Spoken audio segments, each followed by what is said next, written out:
Bonjour à tout le monde.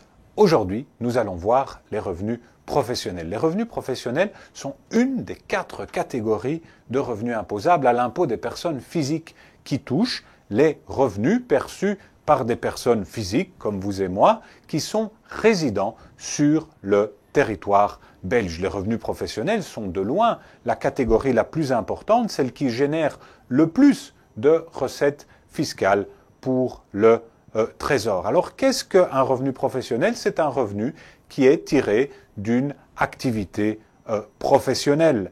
L'activité professionnelle n'est pas définie en tant que telle dans le Code des impôts sur les revenus.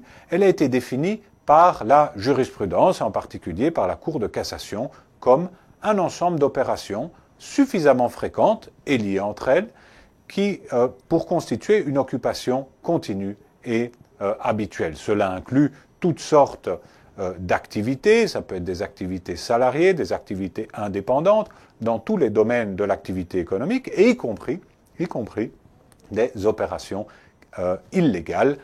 Un trafiquant de drogue, par exemple, sera imposable à l'IPP sur les revenus qu'il tire de son activité professionnelle délictueuse.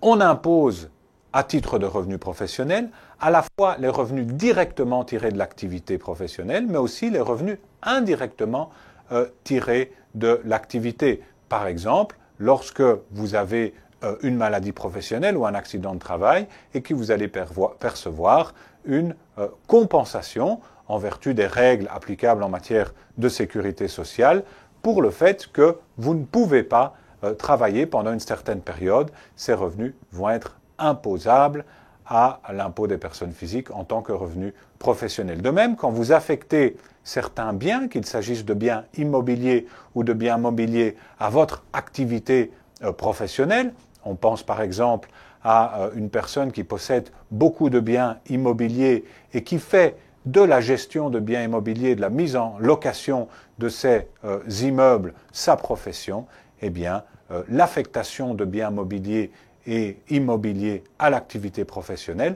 rend ces revenus des revenus professionnels. Sinon, ils seraient demeurés des revenus mobiliers ou immobiliers.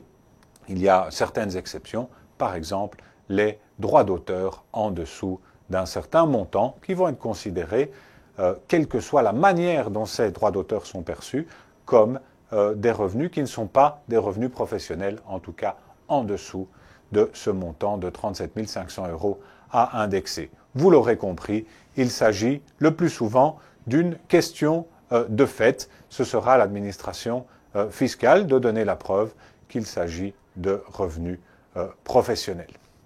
Quelles sont les différentes catégories de revenus professionnels imposables? Il y en a 5, les bénéfices, les profits, les bénéfices et profits d'une activité professionnelle antérieure, les rémunérations et les pensions.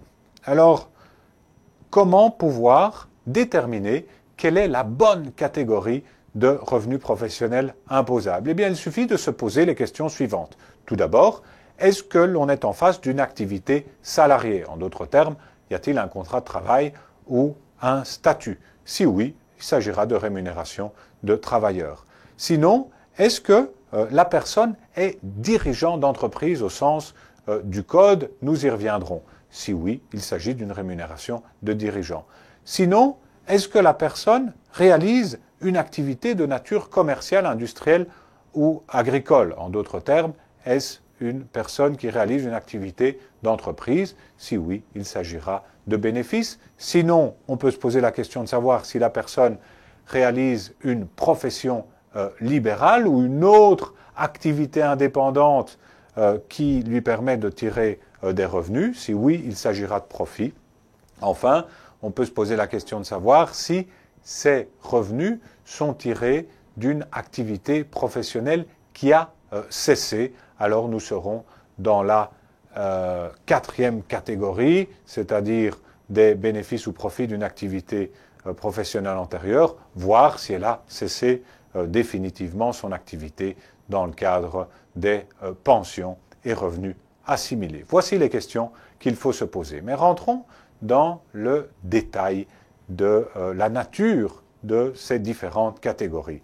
Alors la catégorie la plus importante, ce sont les rémunérations. Attention, il y a 3 catégories de rémunération. Les rémunérations des travailleurs, les rémunérations des dirigeants d'entreprise, les rémunérations des conjoints aidants. Attention, on peut considérer que l'on perçoit une rémunération quelle que soit la manière dont cette rémunération est attribuée, notamment sous la forme d'argent en numéraire, mais il peut s'agir aussi de rémunération en nature.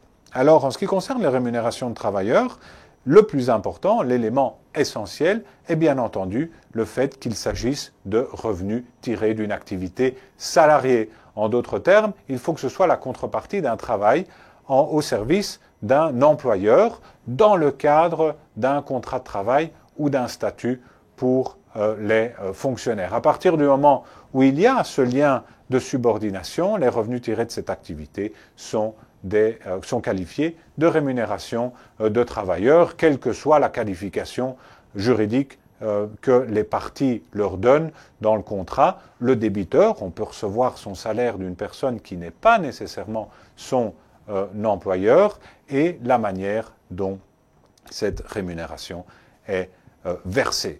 La base légale des rémunérations des travailleurs est l'article 31 qui détaille les modes de rémunération.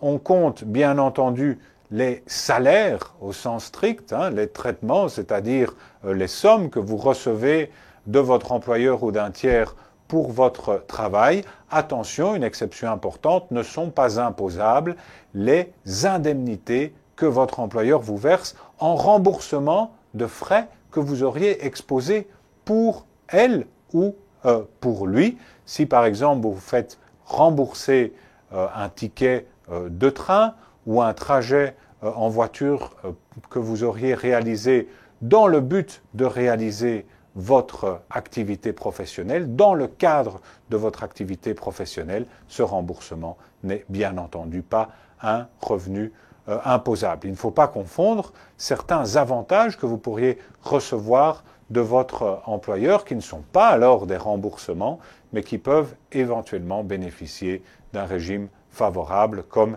une exonération. On a parlé des rémunérations en argent.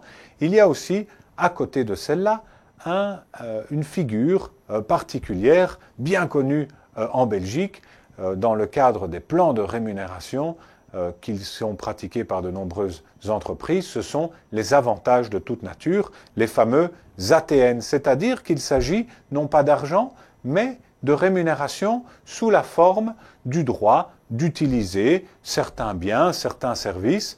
On pense par exemple à un véhicule mis à la disposition du travailleur par l'employeur, éventuellement un immeuble, mais ça peut être aussi la prise en charge par l'employeur de certaines dépenses personnelles, par exemple un plan de pension ou d'assurance vie, ou encore tous les avantages qui ne sont pas en tant que tels donnés sous la forme d'une rémunération en numéraire, qui sont consentis par l'employeur à son travailleur, par exemple une ristourne sur les biens produits par l'entreprise où le travailleur est employé. Alors ces avantages de toute nature sont généralement évalués à la valeur réelle qu'ils ont dans le chef de celui qui les reçoit.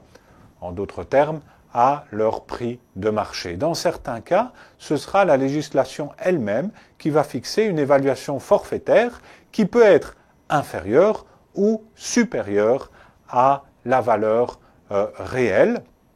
Notamment, c'est le cas pour des repas qui seraient servis par l'employeur à ses travailleurs ou la mise à disposition d'immeubles ou de véhicules.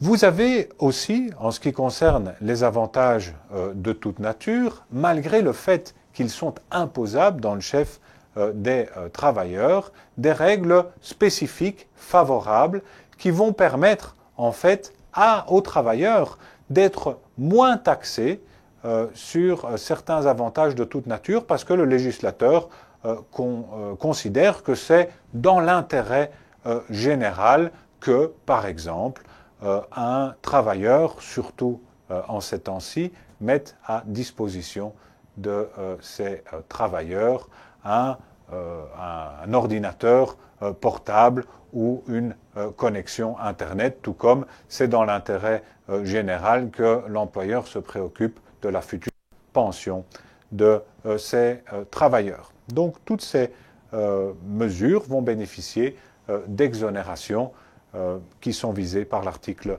38 du Code. Néanmoins, il s'agit bien d'avantages en nature, en principe imposables. Les rémunérations des travailleurs comprennent aussi une série d'indemnités que le travailleur reçoit à la fin de la relation de travail. On pense par exemple à des indemnités de licenciement. Il s'agit de revenus professionnels imposables. Il y a néanmoins une particularité. Le taux auquel ces indemnités vont être imposées sera différent du taux normalement applicable aux autres rémunérations. On calculera un taux spécifique qui sera basé sur la manière dont les revenus professionnels avaient été imposés l'année antérieure. Cela permet de tempérer les effets négatifs de la progressivité de l'impôt lorsqu'on reçoit en une fois une somme équivalente à plusieurs mois de salaire, ce qui est le cas d'une indemnité de licenciement. Sont aussi des rémunérations imposables à l'impôt des personnes physiques, les indemnités que le travailleur obtient en réparation d'une perte temporaire, et temporaire est important, d'une perte temporaire de revenus. C'est le cas notamment des allocations de chômage. Pourquoi en faire une catégorie spécifique? Parce que ce type de rémunération va bénéficier d'un régime favorable au travers de l'application d'une réduction particulière d'impôt qu'on appelle la réduction pour revenu de remplacement. Et enfin, l'impôt sur le revenu va vous poursuivre jusque dans votre tombe parce que si vous décédez avant de remplir votre déclaration fiscale, eh bien, ce sera dans le chef de vos héritiers que le fisc ira percevoir l'IPP sur vos dernières rémunérations. Benjamin Franklin avait bien raison en disant que rien n'est certain dans ce monde, sauf la mort et les impôts. Deuxième catégorie de rémunération, les rémunérations des dirigeants d'entreprise. Pourquoi en faire une catégorie particulière? Eh bien, il faut savoir que beaucoup de personnes en Belgique exercent leur activité dans le cadre d'une société qu'ils contrôlent, dont ils sont actionnaires, dont ils sont administrateurs. Donc, on se retrouve dans une situation où on a deux personnes juridiquement distinctes, mais fort liées, avec un risque pour le fisc que ces deux personnes juridiquement distinctes arrangent leurs opérations de telle sorte à diminuer leur charge fiscale. Diminuer la charge fiscale est légal tant que l'on respecte la réglementation, mais dans certains cas, le législateur a considéré que certains montages n'étaient pas ou plus acceptables et a introduit alors des règles spécifiques, notamment dans le cadre des articles concernant la rémunération des dirigeants d'entreprise. Alors, à l'article 32 du Code, vous verrez la définition, tout d'abord de définition de dirigeant d'entreprise et ensuite la définition de rémunération de dirigeant. Alors, c'est quoi un dirigeant d'entreprise? C'est une personne physique, soit qui exerce un mandat au sein d'une société, soit qui exerce une fonction dirigeante ou une activité dirigeante de gestion journalière en dehors d'un contrat de travail. Voilà les deux catégories de dirigeants d'entreprise qui tombent sous le champ d'application de l'article 32. Qu'est-ce que cela implique d'être considéré comme dirigeant d'entreprise? Eh bien, c'est à partir du moment où vous exercez un mandat dans une société, on va considérer que tout ce que vous recevez de cette société, voire de cette association, est une rémunération qui sera soumise au taux progressif d'imposition, quelle que soit la qualification que vous leur donnez. Hein, il y a des exceptions à ce principe d'attraction. Alors certaines exceptions sont spécifiquement listées à l'article 32 et c'est notamment la situation des mandataires qui ne sont pas rémunérés et qui exercent des fonctions salariées dans une société, mais aussi, par exemple, les revenus qu'un dirigeant percevrait d'une société en tant qu'actionnaire, c'est-à-dire les dividendes ou d'autres revenus mobiliers ou immobiliers qu'il percevrait de la société qui ne sont pas directement causés par le fait qu'il a un mandat, qu'il ou elle d'ailleurs a un mandat dans cette société.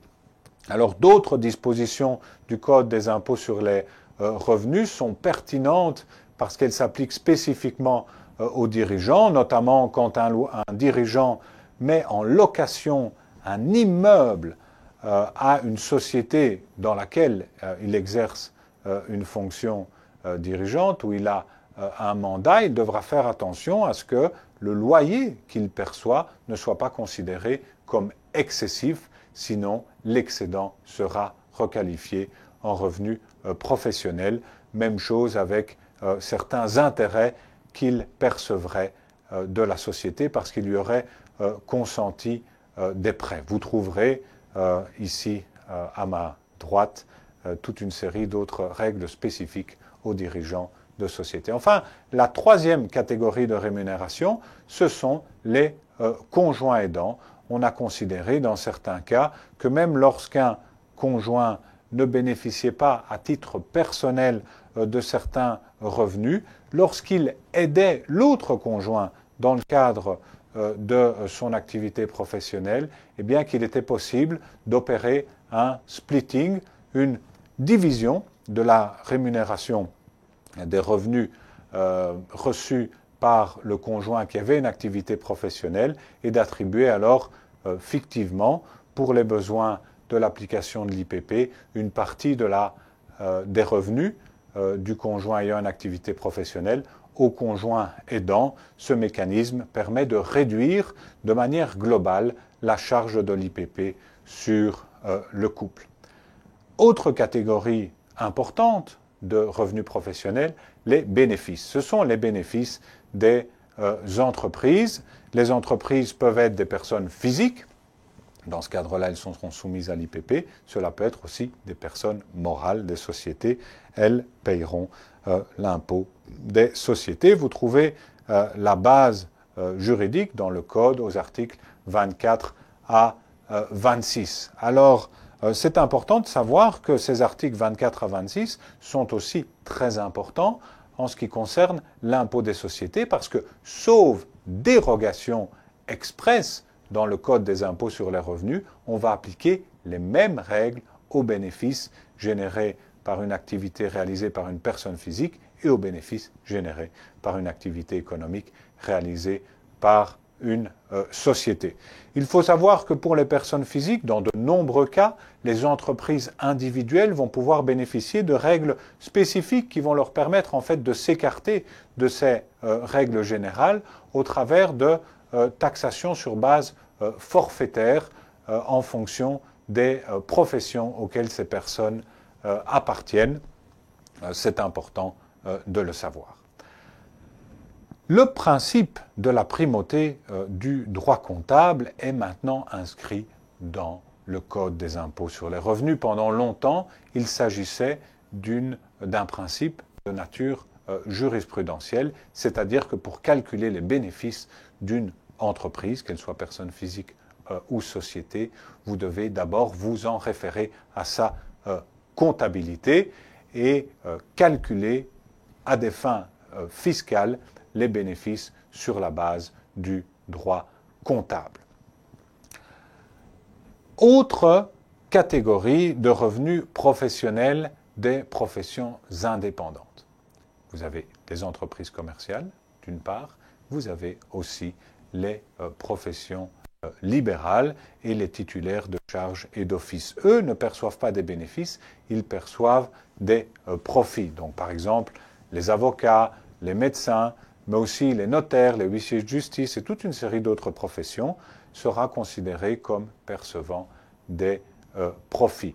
De même que les personnes que l'on n'arrive pas à cataloguer dans les autres catégories de revenus professionnels. Il s'agit en quelque sorte d'une catégorie résiduaire, donc par exemple une personne qui de manière continue, non occasionnelle, habituelle, mettrait à disposition des chambres meublées, par exemple au travers d'une plateforme, pourrait être considérée comme recueillant des revenus professionnels qui seraient à ce moment-là des profits. Appréciation de fait qu'il faudra justifier.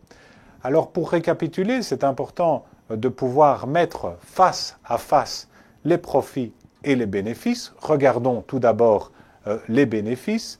Alors les bénéfices seront calculés en prenant en compte toute augmentation de valeur au bilan de l'entreprise. On prendra en compte aussi les créances, c'est-à-dire pas nécessairement l'argent qui rentre dans les caisses de l'entreprise, mais celui qui a été réclamé aux différents créanciers, alors que, en ce qui concerne les profits, la base de taxation ne seront pas les créances, mais les recettes, c'est-à-dire ce qui rentre effectivement dans la poche ou sur le compte de l'avocat ou du notaire. En ce qui concerne la déductibilité, on déduira à titre de frais professionnels, quand on est titulaire de bénéfices, la plupart du temps, les frais réellement exposés. On peut aussi revendiquer le bénéfice d'un forfait depuis peu. C'est un peu la même chose en ce qui concerne les personnes qui perçoivent des profits, mais attention, le forfait n'est pas calculé de la même manière. Enfin, la grosse différence, c'est lorsque vous percevez des bénéfices, lorsque vous êtes une entreprise, vos obligations comptables sont beaucoup plus lourdes que lorsque vous percevez des profits. Vos obligations comptables ici sont plus limitées. Quatrième catégorie, bénéfice ou profit d'une activité professionnelle antérieure.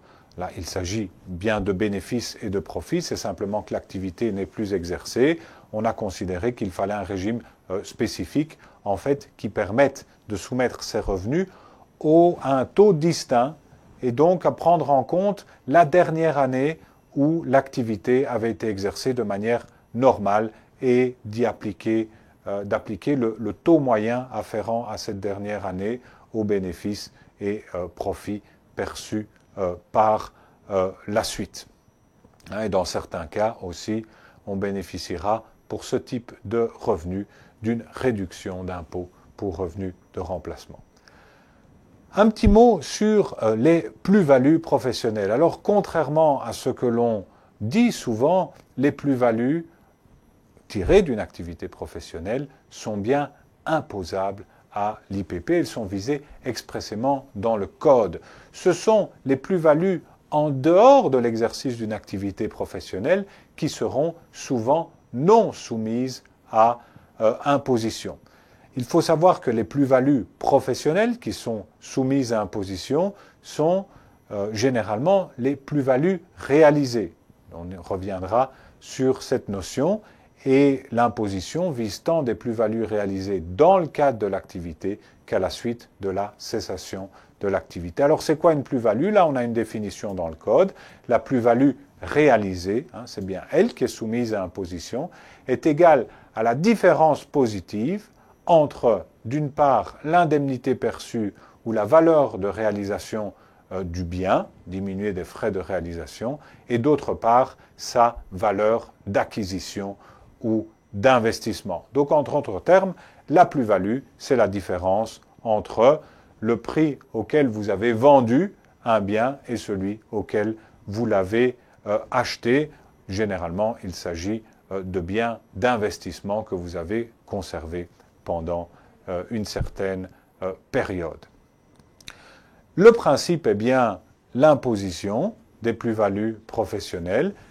Quelques exceptions que nous ne détaillerons pas, mais je vous renvoie aux articles du Code que vous trouvez à votre droite si vous souhaitez aller plus loin, notamment lorsque vous réutilisez les sommes obtenues à titre de plus-value, que vous les réinvestissez dans votre activité professionnelle.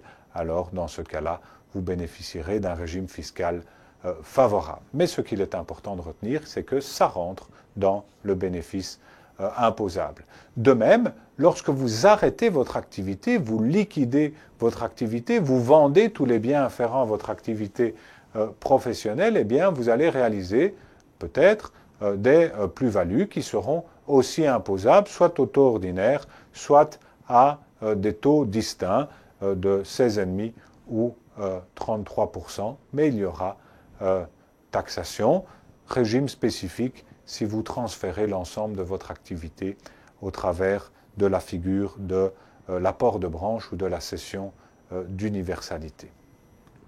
Dernière catégorie de revenus professionnels, eh bien, il s'agit des pensions et des revenus assimilés. Attention, il y a différents types de pensions, la pension légale qu'on appelle du premier pilier, mais aussi des pensions du deuxième et du troisième pilier.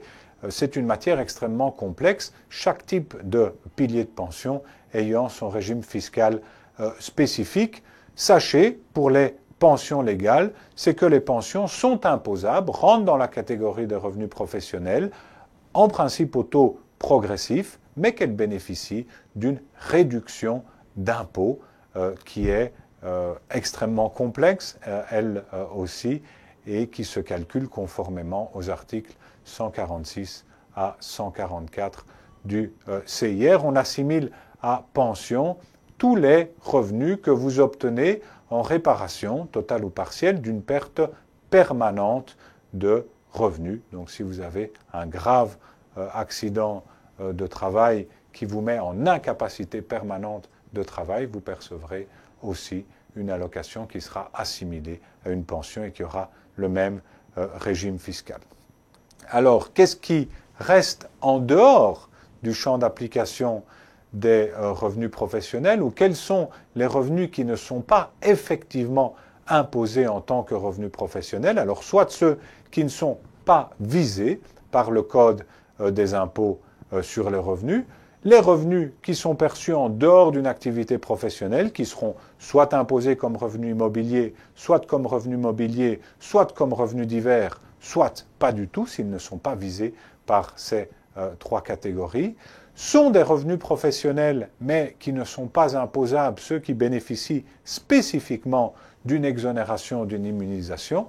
Je vous renvoie aux articles 39 à 48 du Code des impôts sur les revenus ou 67 à 77, et enfin, ne sont pas effectivement imposées toutes les sommes qui sont déduites de vos revenus professionnels imposables, soit qu'il s'agisse de frais professionnels, soit qu'il s'agisse de pertes professionnelles. Comme vous pouvez le voir, il s'agit d'une matière qui est complexe, que j'ai essayé de résumer du mieux que je peux dans cette brève capsule. Je vous invite néanmoins à lire attentivement les dispositions du Code qui s'y rapportent pour pouvoir approfondir cette matière.